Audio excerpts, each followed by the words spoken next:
Welcome back to Switzer. Martin Rushe has an extensive career of project financing and venture capital in the technology and energy sectors and is an expert in the area of renewables. He's also worked for Goldman Sachs in London and has been a scientist at the European Space Agency. He joins me now to talk about Australia's first solar fund. Martin, thanks for joining us on the program. Hi, Peter.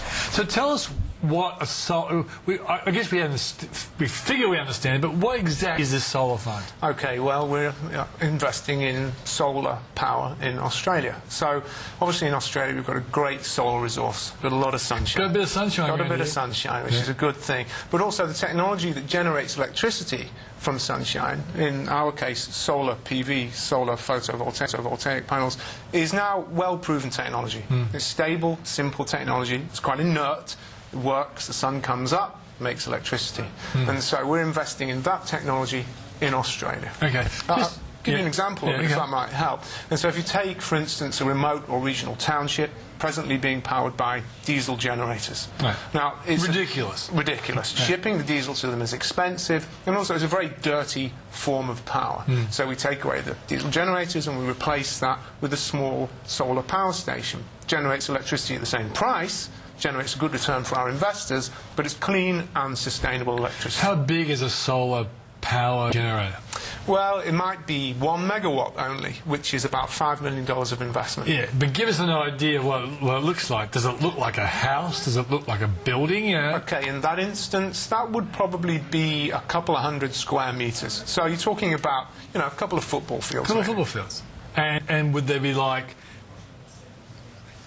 big roofs with no walls or something? No, well, it would look exactly like those panels that people put on their homes. And so for lots of them? Lots of them. Yeah, absolutely right. So they're very simple and inert assets that generate electricity very reliably. So they're like, you can imagine garages with solar panels with no garage underneath. It's just sort of just simple structure. Simplest way to think about it. I mean, one of the other ways that we install these systems is on rooftops, but on commercial rooftops. So that might be on top of a shopping centre. Yeah. So you've got a shopping centre, it uses a lot of air conditioning, especially when the sun is strongest, and at that time we generate the most electricity, and we use the solar panels to drive the air conditioning, and so it's a very efficient way of generating electricity where it's most needed. So Martin, you're saying that with the money that comes in, you'll actually construct these, or will you buy some existing solar assets that may well be undervalued at the moment? Well, yeah, that's an opportunity for us, and we're looking at some of those assets. We don't actually construct them.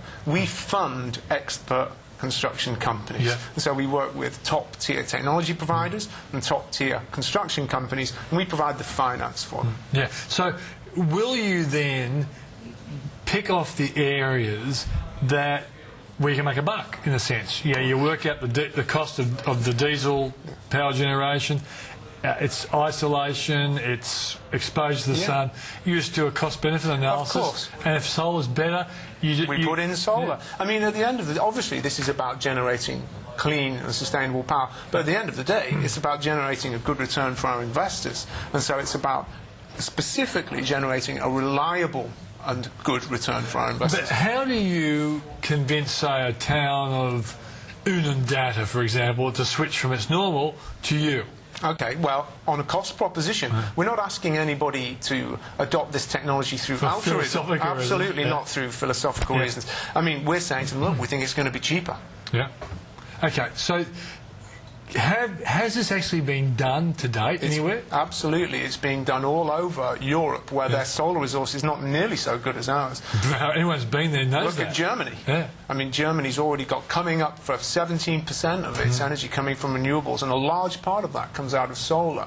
And, you know, into Germany will tell you the sun isn't quite so good over there. No, but we've had a company called Dysol from Australia, and they're making a bit of a splash in Europe, aren't they? Yeah, they are. Yeah. But and I'm very pleased about that story, because to date we've had, unfortunately, something of a brain drain in this space. I mean, look at companies like Suntech, which is Dr. Shi, came out of New South Wales University of New South Wales. Couldn't get funded, went over to China. Other companies like Osra, which doesn't work in solar PV but works in solar thermal, you know, an Australian company, Australian innovation, but they couldn't get funded and they went over to California. Yeah. So I'm very pleased to see local companies starting to do well in this space, and I think it's the beginning of a trend. Okay. Did Copenhagen's disappointment make life harder for a business like you? 'Cause if they came out from Copenhagen and said, you know, wave the paper and say, look, everyone's going to do it, everyone would say, yeah. Well, so it's true to say that Copenhagen and Cancun perceived as failures because they failed to reach a global climate agreement, a multilateral agreement. But that doesn't stop people from countries from implementing unilateral agreements. And as I say, I already cited the example of Europe. And because they've adopted a carbon price very successfully in Europe, then the European carbon economy is gathering momentum. That means they're innovating. They're innovating in technology, in business processes, ahead of us. And I'm concerned, we at Moss Capital are concerned, that if we don't get this right, then Australia's going to be left behind in the new carbon. And we don't want to see that happen. Okay, now it's interesting because you understand the debate, and I think a lot of people watch this program and say, oh, this all makes sense, and particularly if it can make economic sense compared to its alternative. But you slipped in the word carbon price, yes. And a lot of people say, hang on, carbon price, I'm suspicious of carbon price. Do you think the politicians are really hopeless at selling carbon price ideas? I think they've been hopeless in providing clarity. And so what every market needs, more than anything, need to know the rules of the game. They need to know, they have to be clear, and they must know that the rules of the game aren't going to change anytime soon. Otherwise, people can't make investment decisions. And I think there's been a great deal of legislative uncertainty in this area. A classic example is the New South Wales solar feed-in tariff. At one point it was 60 cents a kilowatt hour, and it suddenly dropped to 20 cents a kilowatt hour. If your business was predicated on that feed-in tariff, not good news when it suddenly gets cut by 2/3. And so business, to make investment decisions, needs legislative clarity. It needs to understand the rules of the game. And I certainly think that so far the government, the federal government and the state governments, have failed to make those rules clear. And a carbon price is an opportunity to do that. Because the focus is always on the negatives, you know, because there will be losers. If you go from one industry, you know, that's protected or encouraged to another one, there's going to be winners and losers. But I don't think the public generally can see the win part of it as clearly as they can see the loss. It's to be more expensive. Well, the obvious win is to consider the costs of doing nothing. I mean, I think it's generally accepted as a broad consensus that carbon dioxide is the greatest contributor to possibly catastrophic climate change. So we've got to do something about it. And we at Moss Capital believe the most efficient way of doing something about it is by implementing a carbon price. Now, at the moment, there are in existence a slew of measures that address carbon output. And we're not saying that all of them are bad, but we are saying by far and away the most effective and efficient measure to reduce our carbon output is a carbon price. But on that point, I just want to say it won't work alone. It does need complementary measures, such as feed-in tariffs, such as renewable energy certificates. And compensation for those industries that, in the short term, are bearing the price of something that's philosophically or naturally better than... but also, I guess the question is, you said it's universally accepted, but what the experts need to do is prove that it's not volcanoes, because the person listening to a radio says, oh, it's volcanoes. Yeah, well, you know, that's the important thing, and it is difficult, that. But, you know, I mean, I'm not a climatologist.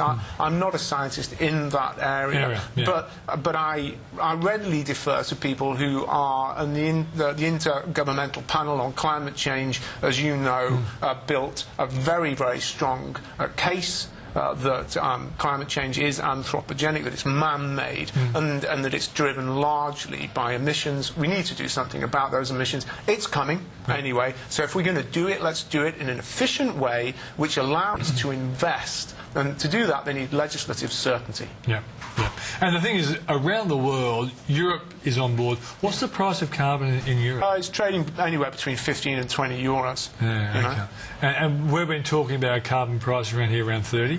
Well, you know, there's some debate. There's some debate on that. I mean, at Moss Capital, we believe it probably will come in as a fixed price in the first instance, and then transition to a floating mechanism. And we think it's more likely that fixed price is going to be around the $20 mark. Now, this fund of yours, yes, it's a wholesale fund, so people out there won't be able to get in unless they've got how much to invest? Well, wholesale investments in Australia, which are governed by ASIC, Peter, are $500,000. Yeah, so if you've got $500,000 to throw in this fund, you're a wholesale investor. You're a wholesale investor in the Australian Solar Fund. How long has the fund been going for now? Not very long now. We've been working on it for about... Well, I've got to separate the answer to that question. We've been on the assets that go into the fund for a long time, a year and a half. But we've only just amassed sufficient assets for them to be housed within the fund. So the fund's relatively recently. All right, Martin, thanks for joining us on the program. You're welcome. We'll watch your progress with a lot of interest. Thank you very much.